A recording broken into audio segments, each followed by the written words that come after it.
Assalamualaikum warahmatullahi wabarakatuh. Perkenalkan, nama saya Hikmatika Marjutillah dengan NIM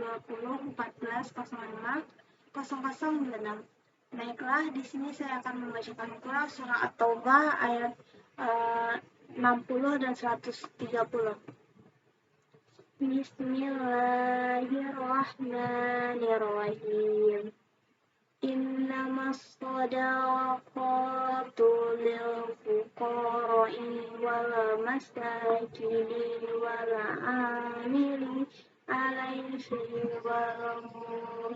wal fatil qulubuhum wa fir riqabi wal gharimina wa fi sabil وفي سبيل الله وابن السبيل فريضة من الله والله عليم حكيم. خذ من أموالهم صدقة تطهرهم وتزكيهم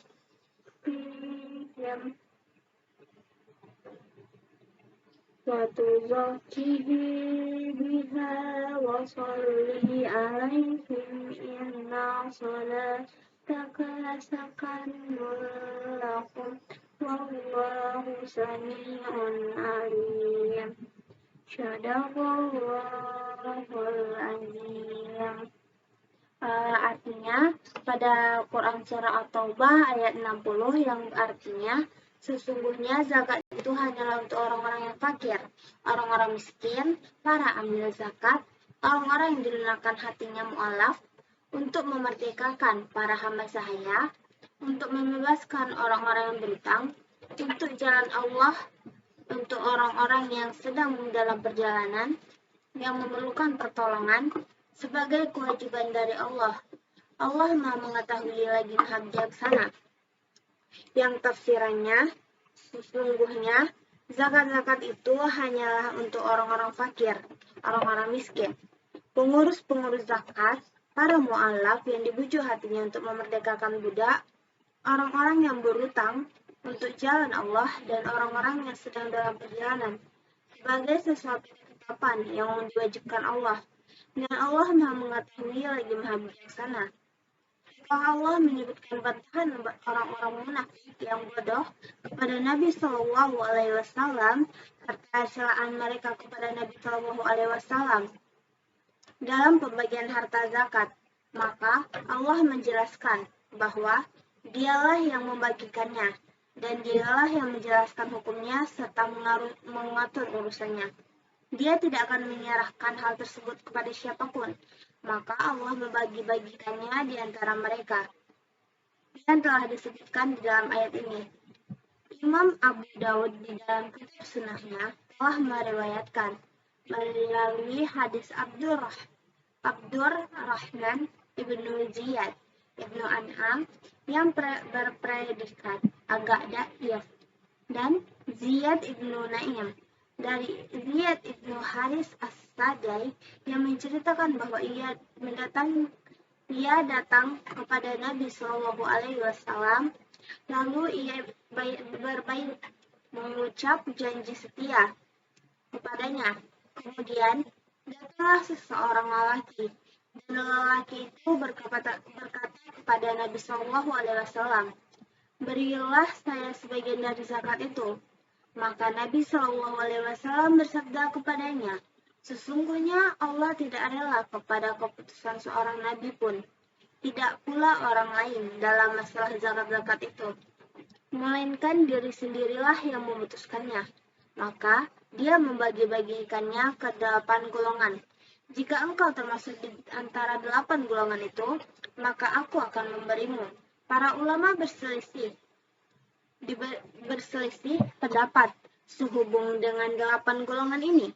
Apakah pembagian harta zakat harus diberikan kepada 8 golongan itu secara penuh, ataukah hanya kepada yang ada saja di antara kedelapan golongan itu. Ada dua pendapat mengenainya. Pendapat pertama mengatakan bahwa harta zakat itu harus dibagikan kepada semua golongan yang 8 itu. Pendapat ini dinyatakan oleh Syafi'i dan sejumlah umat. Pendapat kedua mengatakan bahwa tidak wajib membagikan zakat kepada semua golongan 8 itu, melainkan boleh diberikan kepada satu golongan saja di antara mereka. Semua harta zakat boleh diberikan kepadanya, sekalipun golongan yang lain ada. Pendapat ini dikatakan oleh Imam Malik dan sejumlah ulama dari kalangan ulama salaf dan khalaf. Antara lain, ialah Umar, Huzaifah, Ibnu Abbas, Abu Aliyah, Sa'id ibnu Jubair, dan Maimun ibnu Mahran. Ibnu Jarir memberikan komentarnya bahwa pendapat inilah yang dipegang oleh kebanyakan ahlul ilmi. Dengan demikian, penyebutan kedelapan golongan dalam ayat ini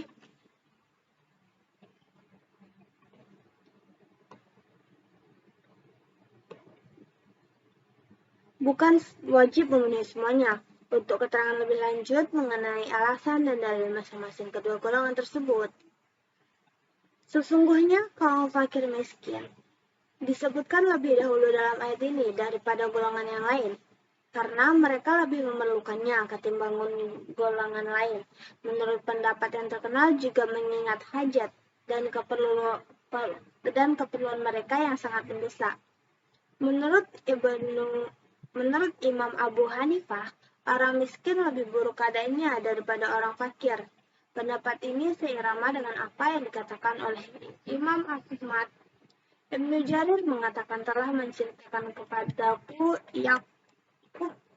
Yakub telah menceritakan kepada kami Ibnu Ulayyah telah menceritakan kepada kami Ibnu Aun dari Muhammad yang menceritakan bahwa Umar pernah mengatakan, orang fakir bukan orang yang tidak mempunyai harta, tetapi orang yang miskin, akhlak, dan pekerja usaha. Ibnu Ulayyah mengatakan, menurut kami istilah akhlak artinya pekerjaan, sedangkan menurut jumhur ulama kebalikannya telah diriwayatkan dari Ibnu Abbas, Mujahid, Al-Hasan, Al-Basri, dan Ibnu Zaid, serta dipilih oleh Ibnu Jarir dan lain-lainnya, yang bukan hanya seorang, bahwa orang fakir ialah orang yang menjaga kehormatannya dari meminta-minta. Dia tidak pernah meminta sesuatu pun dari orang lain, sedangkan orang miskin ialah orang yang meminta-minta, berkeliling mengemis, dan mengikuti orang-orang untuk meminta darinya. Qatadah mengatakan, orang fakir ialah orang yang berpenyakitan menahun, sedangkan orang miskin ialah orang yang tidak punya, tetapi tubuhnya sehat. Ats-Tsauri telah meriwayatkan dari Mansur dari Ibrahim bahwa yang dimaksud dengan fuqara dalam ayat ini ialah kaum fuqara muhajirin. Sufyan Ats-Tsauri mengatakan, makna yang dimaksud ialah orang-orang Arab Badui tidak boleh diberi sesuatu pun dari harta zakat itu. Hal yang sama telah diriwayatkan dari Sa'id ibnu Jubair dan Sa'id ibnu Abdur Rahman. Ibnu Abizah Hariyah mengatakan, janganlah kalian katakan kepada orang-orang muslim yang tidak punya bahwa mereka orang-orang miskin. Sesungguhnya orang miskin itu hanyalah kaum ahli kitab. Berikut ini kami sebutkan hadis-hadis yang berkaitan dengan 8 golongan tersebut. Mengenai orang-orang fakir diriwayatkan Ibnu Amar bahwa Rasulullah SAW pernah bersabda, zakat itu tidak halal bagi orang yang berkecukupan, tidak pula bagi orang yang kuat lagi bermata pencarian. Hadis ini merupakan riwayat Ibnu Ahmad, Imam Abu Dawud, dan Imam At-Tirmizi.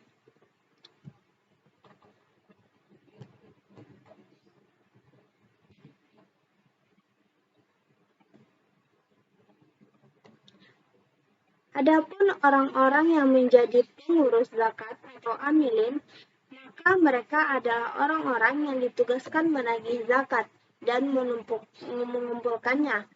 Mereka mendapat hak dari sebagian zakat, tetapi para amilin itu tidak boleh dari kalangan kerabat Rasulullah SAW yang haram memakan harta zakat, karena berdasarkan apa yang disebutkan di dalam kitab Sahih Muslim dari Abdul Muthalib ibnu Rabi'ah ibnu Haris yang mengatakan bahwa ia pergi bersama Al-Fadl ibnu Abbas menghadap Rasulullah SAW untuk menawarkan dirinya menjadi amil zakat, tetapi Rasulullah SAW bersabda, sesungguhnya zakat itu tidak halal bagi Muhammad, tidak pula bagi keluarga Muhammad. Sesungguhnya zakat itu hanyalah kotoran harta manusia.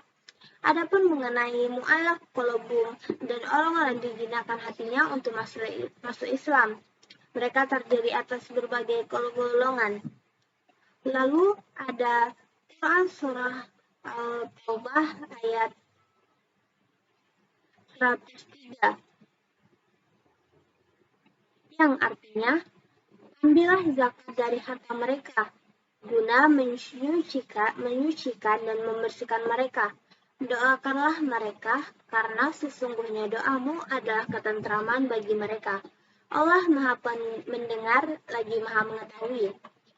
Tidaklah mereka mengetahui bahwasanya Allah menerima taubat dari hamba-hambanya dan mengambil maksud menerima zakat dan bahwasanya Allah Maha penerima taubat. Hamba-hambanya yakni dengan menerima taubat mereka lagi Maha penyayang kepada mereka. Kata tanya pada awal ayat ini bermakna takrir. Pengertian yang dimaksud ialah untuk mengubah mereka agar mau bertaubat dan berzakat atau bersedekah. Ibnu Katsir menjelaskan Allah Subhanahu wa Ta'ala memerintahkan Rasulnya untuk mengambil zakat dari harta mereka guna membersihkan dan mensucikan mereka melalui zakat tersebut. Pengertian ayat ini umum sekalipun sebagian ulama mengembalikan dalil yang terdapat pada lafaz awalim kepada orang-orang yang mengakui dosa-dosa mereka dan yang mencampur baurkan amal salih dan amal buruk. Buya Hamka dalam tafsir Al-Azhar juga menjelaskan penafsiran serupa bahwa Abu Bakar radhiyallahu mengambil tindakan tegas yang memerangi Malik bin Nuriyah, sebab Malik bin Nuriyah berpendapat bahwa tidak perlu membayar zakat. Allah kemudian memerintahkan Amil untuk mendoakan orang yang membayar zakat. Baiklah, sekian dari saya kembali. Baiklah, mungkin hanya segitu. Wabillahi taufiq wal hidayah. Assalamualaikum warahmatullahi wabarakatuh.